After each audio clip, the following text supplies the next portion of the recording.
such an asshole.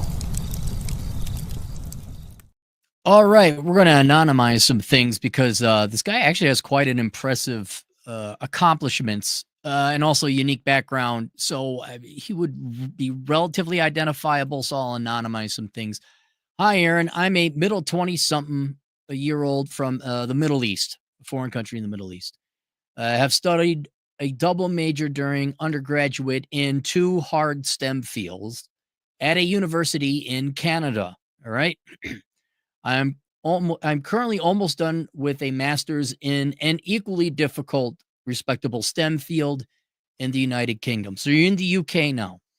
I've been a fan of your channel for a while, so I know you do not believe in disabilities. However, during my undergraduate years, I have struggled with insomnia,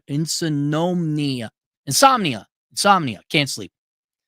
Starting from my junior year in high school, my sleep cycle was completely fucked because I had to stay up all night studying at least twice per week throughout the school year. The cycle continued through the first year of university until my grades got very poor, and by the end of my second year, I was asked to withdraw from the university due to my grades, but I appealed the decision by claiming a disability.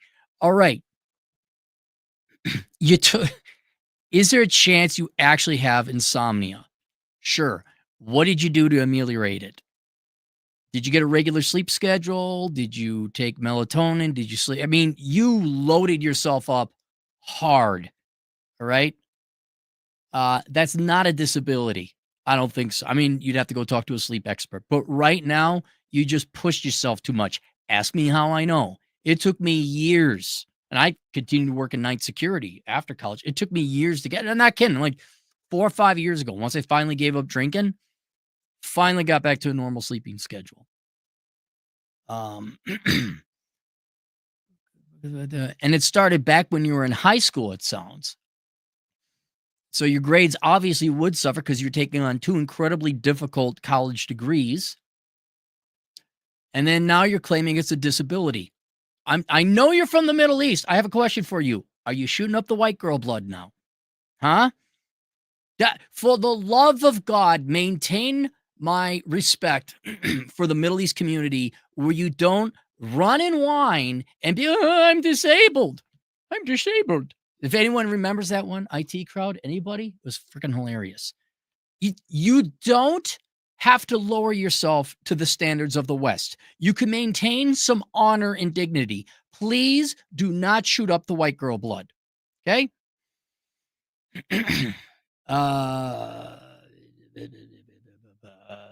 I consulted doctors in my home country which recommend I take small doses of antipsychotics to fix my sleeping. Hold it. Okay, I'm not. Well, I am questioning your doc. What about intermediary steps? You're taking antipsychotics, even if it's a small dose. What does that have to do with sleep? I'm not getting. Look, if you're still suffering from insomnia, which I gotta imagine there's some remnant, especially after a hard work schedule like that, melatonin is your friend. Okay, sleepy tea. There used to be a a sleepy tea. Now it tastes of feet. It was a really good sleepy tea. It was put up by a doctor. He worked with the Navy SEALs, and now they changed the formula. They messed it up.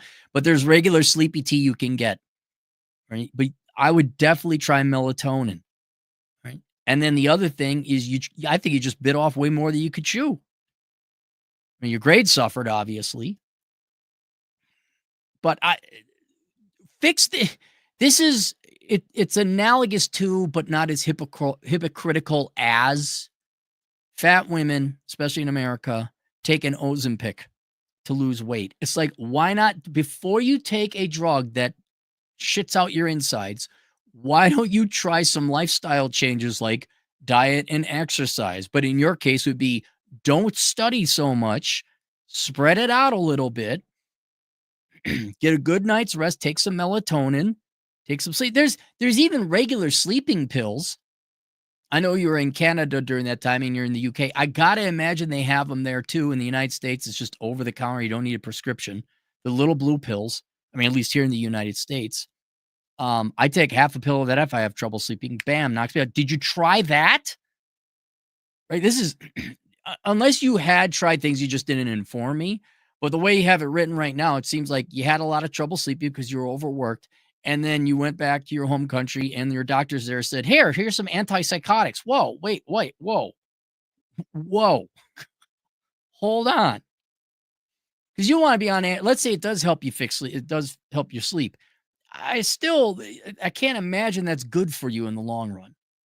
It seems very drastic when there were many other steps that should have been taken.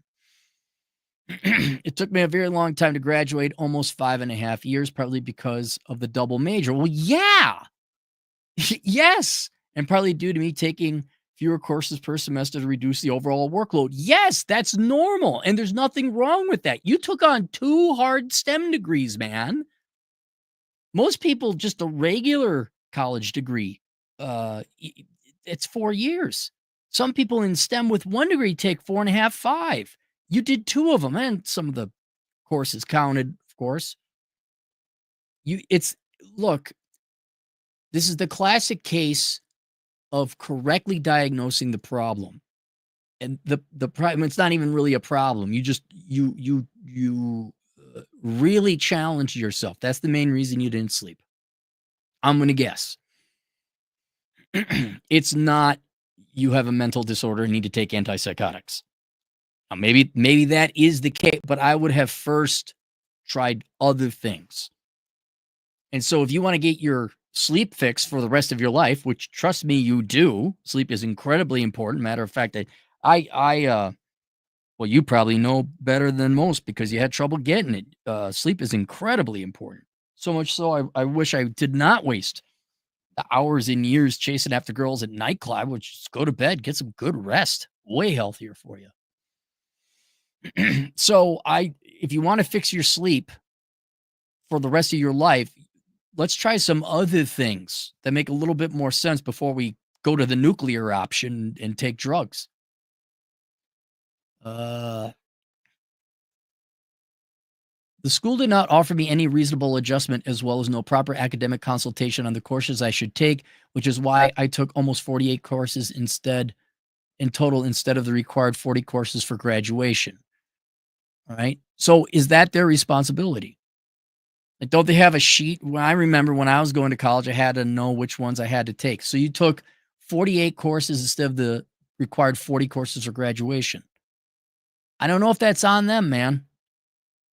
And they didn't give you a reasonable adjustment. They permitted your disability, right? And they brought you back in. That's quite an accommodation. Although, I mean, I'm going to assume Canadian universities are the same as the U.S. Jack fucking shit. So they've already made an accommodation there, but I think it's on you to make sure you don't take more courses than what you need. I was never lazy, obviously not. I was always a high achiever throughout high school, being the only student in my class to take calculus in the 10th grade with the seniors and the first student to learn coding. Your English is also really good too. Or maybe you've been here long enough that you know vernacular is like fucking idiots. However, during university, my grades and my mental health struggled significantly because it was the first time living abroad. That's not the university's fault. That's not Canada's fault. That's just circumstances' fault. You're playing an away game. Yeah. Because it was my first time living abroad, but also due to major differences in weathers between your warm home country in the Middle East and Canada. Yeah. That the university is not responsible for Canadian weather. Like, no one's responsible. That's just the shit bricks. Canada, where it snows 8 months per year and the temperature drops 40 degrees below zero. Yeah. Yeah, you even had it worse than I did. I was in Minnesota, and I remember you look at Winnipeg, because we were down in the Twin Cities, and you thought it was cold in the Twin Cities. And you look at Fargo. If you thought it was cold in Fargo, then you looked at Winnipeg. And you're like, oh, my God, how do they do it? I'm not trying to be soft, but these factors have significantly affected me, and I can see this because as soon as I started my master's degree in the United Kingdom, my grades have been perfect. Yes. And you had it colder than I did. But yes, your environment has an effect on you. Absolutely. Absolutely. It's not the fault of the university. I've scored a distinction in my first semester, as well as landed a position in You got a hell of a, that's cool, man. You got that position there. I don't want to say what it is because, again, very high end, very precise, where I'm getting paid a good wage per hour working part time. I still have issues with my sleeping, but I also have the issue of gaining and losing weight rapidly. All right. Not the university's fault. That's your fault. What are you putting in your mouth? Are you exercising regularly? Here's what, look, imagine this. It's no different than an engine, whether it's in a car or a jet plane with afterburners. You can redline it for a little bit, okay? But inevitably, the engine is going to start taking damage. It's going to, well, you have a background in science, all right? The steel gets too hot, it expands too much, and the pistons won't fire anymore. Afterburners, I don't understand how they work, but I remember there was it the MiG 31 Foxhound that if it used its afterburners, it could do it, but it would melt the engines after a bit. It's the same thing here, man. You're redlining it. It works a little bit for a while, but then you start taking damage, and the damage is your sleep. Are you in a rush? And I wish I could tell you people what this guy's majoring. This is not light shit. And this isn't even in, like, if there is such a thing as light STEM. This is not civil engineering. I'm giving you civil engineer shit. He's up there. Guy, slow down. Can you take your time? I'm not kidding. Prioritize your sleep and your health, both physical and mental, before your education. There's no rush. You're getting paid now. You only have one degree you're focusing on. I don't know. So you got a master's degree. Can you graduate in 3 years instead of 2? Go have some fun, man. Have you gone out and been social with people? Issue gaining and losing weight rapidly. Right. So I'd imagine there's a cycle there where you're studying for finals, or there's a big lab you got to do, and then you eat because the food is crap and it's cheap. But again, it's not anyone's fault but your own, and not that it's a wrong thing you did. It's just the consequence. Well, I remember, I gained weight. Shit, when was that? I was working a lot, did a lot of overtime, and I gained some weight, but that's because I was working overtime. In other words, what I'm saying is don't feel bad about gaining or losing the weight, but do realize, well, yeah, it's a consequence of your choices to take on such a heavy schedule. This happened every single year during undergrad. I've tried doing everything to keep the weight off, including going to fitness camps where I would eat a restricted diet and work out multiple times a day. Okay, I know this sounds odd. That's the problem with you. You don't have a cruising speed, man. You attack these problems with way more effort, and it jacks up your cortisol, and it fucks up your sleep, and it fucks up your diet, even if you are working out. Here's what I want you to do. If you can get the time to do this, get some blood work done, and I want you to look at your cortisol levels, among other things. I'm not a doctor or a scientist, but this helped me out where lifting weights and wasn't having no success, but a buddy of mine's like, yeah, you're working too much. You got to back off. Your body needs to rest. And so the irony is, and then I ran 3 times a day. Well, yeah, now your sleep is going to be fucked up again. And now you're going to be stressed.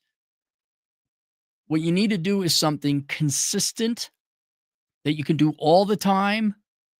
It doesn't take a lot of effort, like your diet. Just dial in your diet. And I mean, again, not a doctor, but you gained weight somehow, right? What were you eating? And you know what? Let's say your diet is right, but you're getting no exercise because you're busy at school. That's fine if you gain weight then. Atham weighed 800 pounds by the time he graduated. Well, he didn't weigh 800 pounds. But I got a picture. Atham sent me a picture when we first met. I was in my 30s. I think he was maybe still in his 20s. And here's these 2 good-looking young guys. And Atham was thin. And now Atham, oh, buddy. Now he's lost weight since he graduated from college, but that was fine. He was in his later stages of chemical engineering. So I wouldn't worry about your weight. I mean, worry about it so you don't get a heart attack or nothing. But don't lose sleep over it and, I got to go to a camp. No, just relax. Go for a walk, relax, take it easy. This happened every single fitness camp. The rapid loss and gain in weight started to affect my kidneys and liver. Right, you're going to extremes. You're redlining it. You're firing your afterburners too long. Your engine is melting. Back off. Okay? You got the throttle at 120%. You need to be at 80, 85% for a while just to recover. However, I think this weight issue goes back to the messed up sleep cycle I had. It didn't help. I don't think that's the main thing. I think you're still attacking things too much. You're working too much. I've done research and proper sleeping is in fact correlated with weight stability, right? But yes, but you're not allowing yourself to get regular sleep because I gotta go to a camp, and I gotta work out, I gotta stress, and chill out. Okay. I'm not kidding. Take another year to graduate if you need to with your master's program. Just relax. Anyway, I'm contacting you because I'm filing a lawsuit against the university in Canada based on physical and mental effect of attending the university. Okay, no. Not only because it's not their fault, right? In a very obscure line of logic, you might have an angle there, but it's really weak. I don't know if you're going to find a lawyer that isn't a scumbag to take that. But the main reason, look, you're doing it again. Perfect example. You're doing it again. This is why I asked you. I said, well, how many hours a week did you work? And how many hours are you working now? And aren't you in the UK? Do you think this is going to make your life easier and help your sleep, filing a lawsuit against the Canadian university because it was cold and you couldn't sleep because you bit off more than you could chew? That right there is going to worsen your health. It's going to worsen your sleep. It's going to jack up your cortisol. And let me ask you this. How are you going to feel if you spent however many years fighting this? Now you got to fly to Canada, I imagine, if you get a court date. And then is that going to cost time and money? It sure is. And what if you lose? And then here's what you get to worry about, buddy. What if now your name is public, right? You file a public lawsuit. Now your name is, and now one of those internet web pages, which are kind of like, well, it'd be like the Daily Mail. Now the Daily Mail, what is it? The Sun, you're over in the UK. You know, there's those tabloids and they take something, they blow it way out of proportion. Like right now in the United States, if you want, look it up. There's kids, well, they're not kids, they're adults now, filing lawsuits against their public schools because they're illiterate. There's 2 cases right now. All right. Well, now their names are publicly known. And anytime somebody searches these people, they're going to be a lot less prone to hire them because you'll be known as, hey, here's this foreign immigrant dick who we're kind enough to take in and let him participate in our university. Now, I'm sure they charge you out-of-state tuition. And he's suing us because he didn't get good enough sleep. There's your name. There's your picture. It's on the internet. And now, do you think you're going to find a job with a master's degree or even a PhD? Not to mention probably the public embarrassment you're going to face. There's so many reasons not to. It's going to burn you out even more. It's going to cost you time and money. It's going to take you away from your studies. It's going to jack up your cortisol. It's going to fuck up your sleep even more. And then it's not really that good for your career. Let's say you're 100% right? Let's say those sons of bitches in Canada ordered extra cold weather and lied to you about whatever, the number of courses you had to take or and that the sleep is their fault. That's their fault. Okay, let's say whatever, the court decides to hear your case, so the court assumes that there's some authenticity to your claims. The court of public opinion is going to massacre you. You will be embarrassed in your name. And then when they search it, it isn't going to be for the academic research that comes up. Like Turd Flinging Monkey has this problem. It's not really a problem, but a paradox or an irony.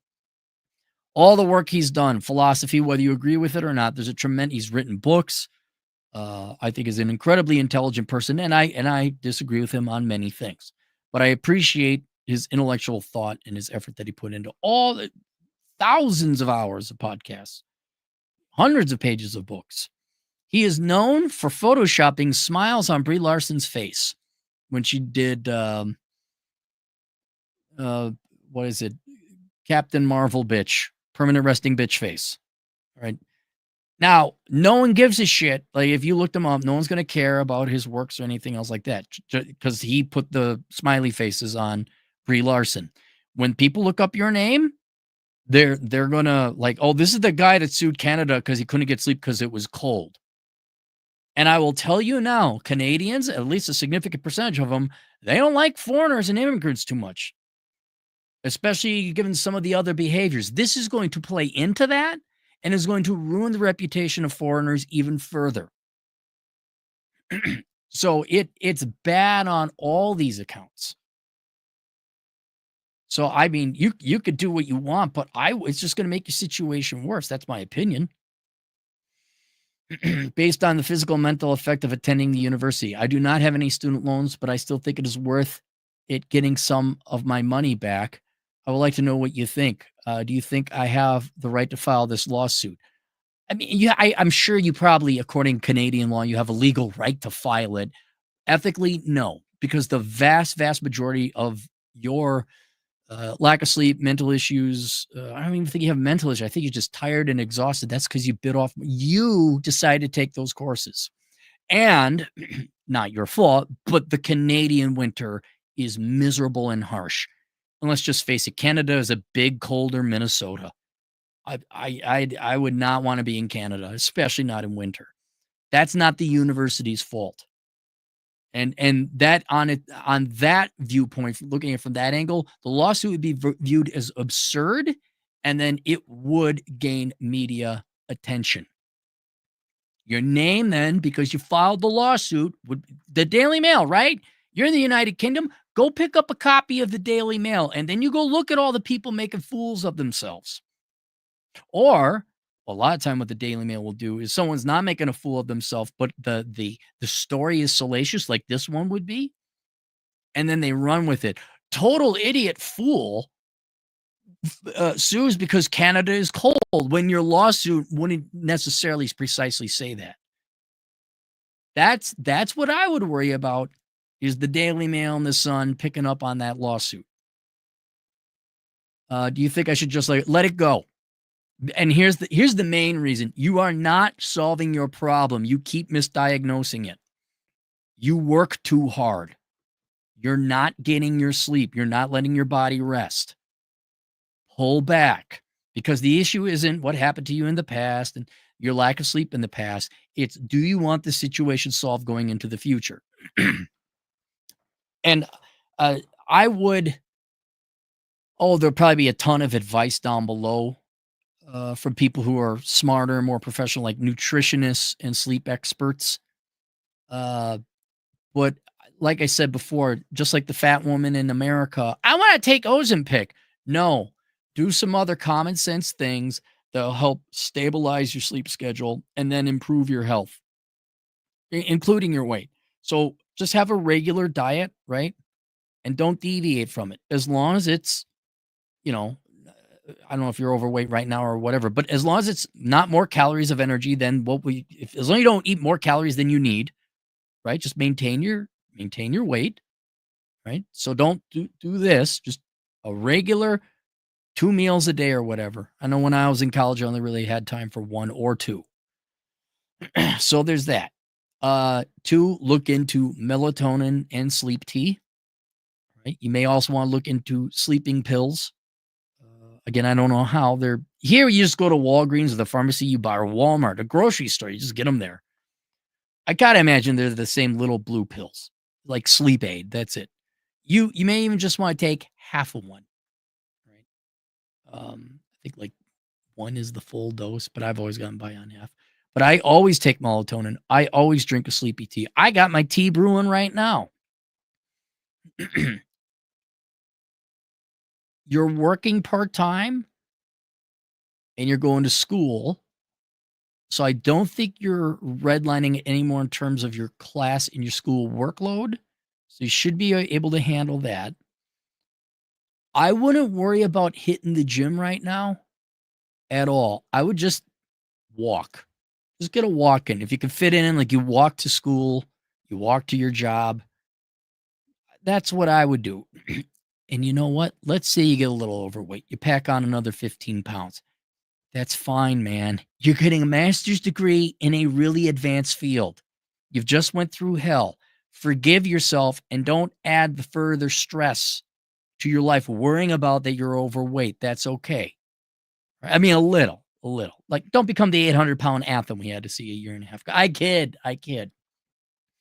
And then I would go in, and I'm going to bet, maybe I could be wrong, go in and get some blood work done, talk to a UK doctor. I don't know if you can get in to do that, because socialized medicine ain't it great. See if there's, like, here in the United States, we have just labs where you walk in and they draw blood and you can tell them what tests to run. And then what you can do, here might be a cheap option for you, so you don't have to get a doctor appointment. But if you have these labs in the United States, one company's called LabCorp, another one's called Quest Diagnostics. They might actually have divisions, branches out in the United Kingdom. Go there, pay your 50 quid or whatever it is, have them draw some blood, and then have them take a look. I would say I'm having trouble. Search on the YouTubes or the internets. I'm having trouble sleeping. What kind of blood work should I look for? What kind of blood test should I get? And I know cortisol is going to be one of them.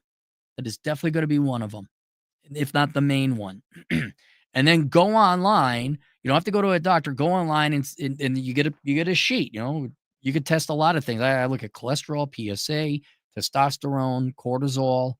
You get like a report card of your blood, and then you just go online and say what's normal.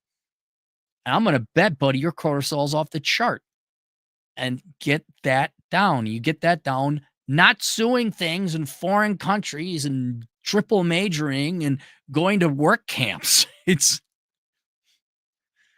I'm not kidding. I think, Al, depending on your religion or how I don't want you to become an alcoholic either, but I honestly think that the end of each week, like if you get a Saturday off, I think you're entitled to go buy yourself a nice scotch, man.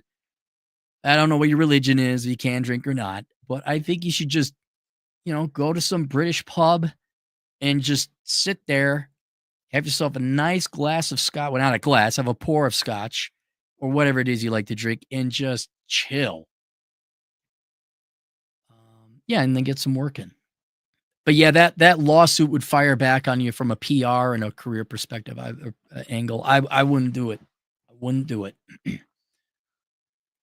All right, let's go to the super chats. Femboy Fantasia, $2. The Army prescribed me Seroquel for sleep. Avoid. Is that like the Ambien and all that shit? I don't like that prescription shit.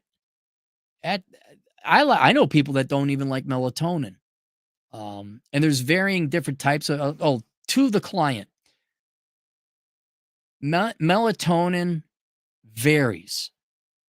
Not necessarily the active ingredient, but you'll try one melatonin and you'll be fine. You try a different one, you'll get weird dreams. A lot of people have weird dreams based on that. If I get the Trader Joe's melatonin is the one I like.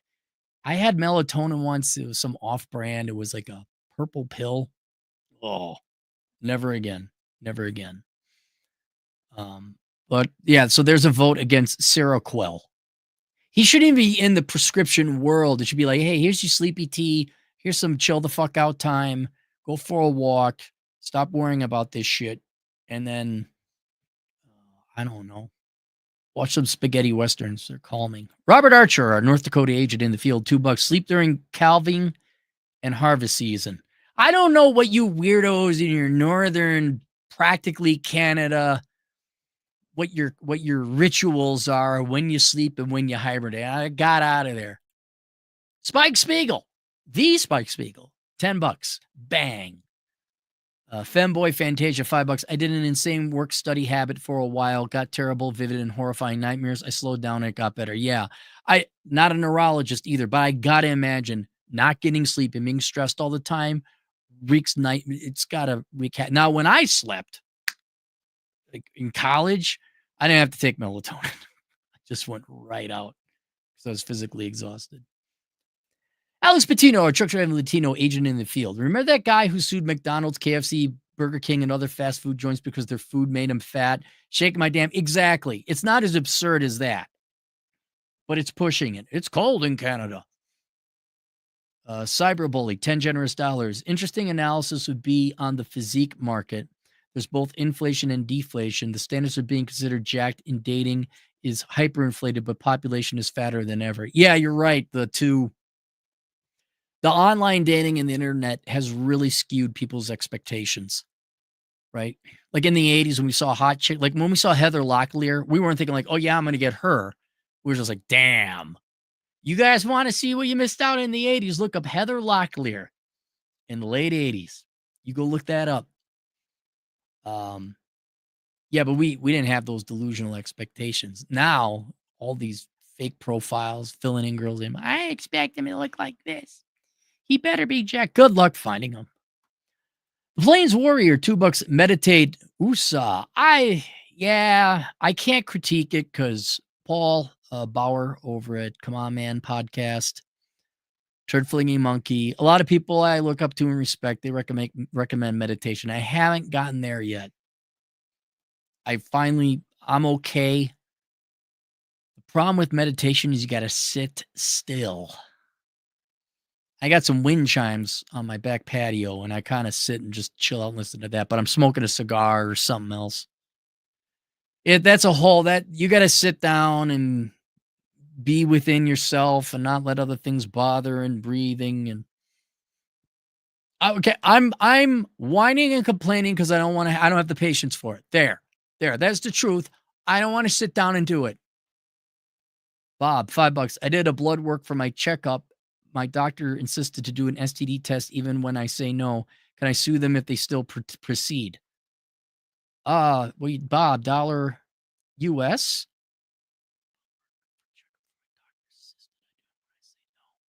I think you can sue them. Unless you signed something at the blood work place. If you say, no, I don't want an STD test, and then they do it, I don't even know if necessarily that if they charge you, because you said no and they did it anyway. But the question is, what would you sue them for? If they charge you, you could get, no, I told you not to do that. Now give me back my money. But the STD, I don't know. That's more of a lawyer question, but that's lying, which that's the philosophical crime committed. What is it? Fraud? False advertising? I don't know what specific law it would break. That's a lawyer question. Pringles can with vein. Hey, he's got Kermit the Frog. $5. YouTube Michael Seeley sleep hypnosis and noise canceling headphones. Melatonin goes, oh, that's, you know what? That's another thing. Depending on who you are. See, I got these headphones and I listen to boring English history podcasts with British voice people because they got the British accent. You're out. Chad Elkins has a background noise machine, knocks them out. Noise canceling headphones, if you could sleep on them the right way, yeah, not bad. And then also blackout shades, like completely dark. But he may be different, you know. Some people like a nightlight on. Some people they can't have any noise whatsoever.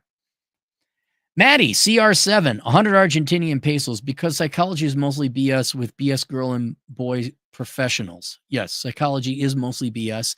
And anyone from the psychology profession, once you start showing me prescription rates going down, diagnoses of mental illnesses, when you show an improvement in the mental health of first world nations, let me know.